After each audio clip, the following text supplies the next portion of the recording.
Bismillahirrahmanirrahim. Dr. Aisha Ambreen. I'm here.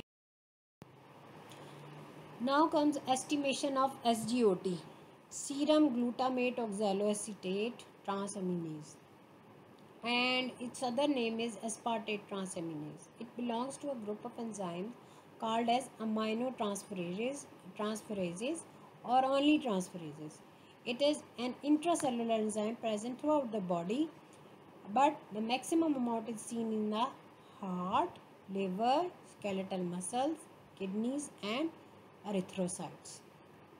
Basic principle, it is the interconversion of amino group from one amino acid to the other. For here glutamate and oxaloacetate in the presence of transaminase, they are converted into aspartate and alpha ketoglutarate. In this reaction, the aspartate is used in the reaction as the source of nitrogen in the urea cycle. It is reversible reaction, and it can again be converted back into oxaloacetate and glutamate by using the same enzyme. These enzymes are released in the serum in high concentration. Here are the reagents R1, R2. They are mixed together to form a mono reagent, and after that only one test tube containing the serum of 5 ml 500 microliter of reagent is added. After giving an incubation, 0 was adjusted with the distilled water, and at 340 nanometer wavelength the reading of the sample was recorded.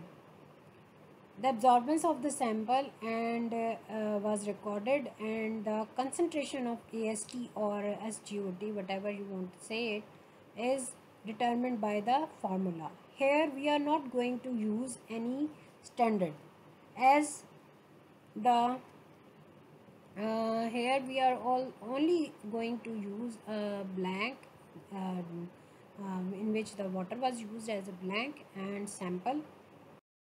While here in the case of enzyme determination, only constant factor or the factor which was obtained from the standard curves is obtained and is used in the formula. Here the concentration of the SGOT is obtained by multiplying the absorbance shown on the spectrophotometer multiplied with the standard factor, and this standard factor or constant factor is obtained by the standard curve drawn once before the experiment, and nowadays these factors are already being given in the manual of the company. You can say the brochures given by the company, who have already prepared their standard curves, and they have determined their standard factors. So in the suppose calculation, here you can see in the suppose calculation we have obtained the absorbance, and standard factor is multiplied by this, and the concentration of units per liter of the enzyme is obtained. As concentration of enzyme was in micromoles, so it was converted into units per liter, and 17.46 is obtained in our or determined in our experiment, while in males limit is shown here. If the concentration of enzyme units per liter is too much high, that is due to the some trauma, muscular damage or liver damage, that may result in the high serum concentration of SGOT.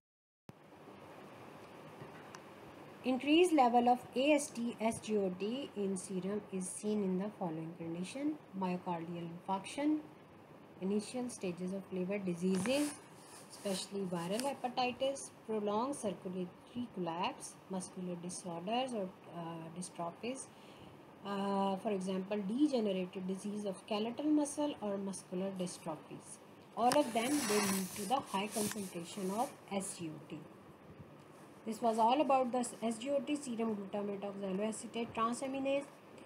When you are going to prepare this topic or prepare this practical, you have to go into the protein metabolism and always go through from the transamination reactions, deaminations reactions, and the interconversion of amino acids like glucogenic, ketogenic amino acids, as well as SGOT, SGPT ratios in different conditions. So always keep pace with your theory when you are going to study the practicals as well. Thank you.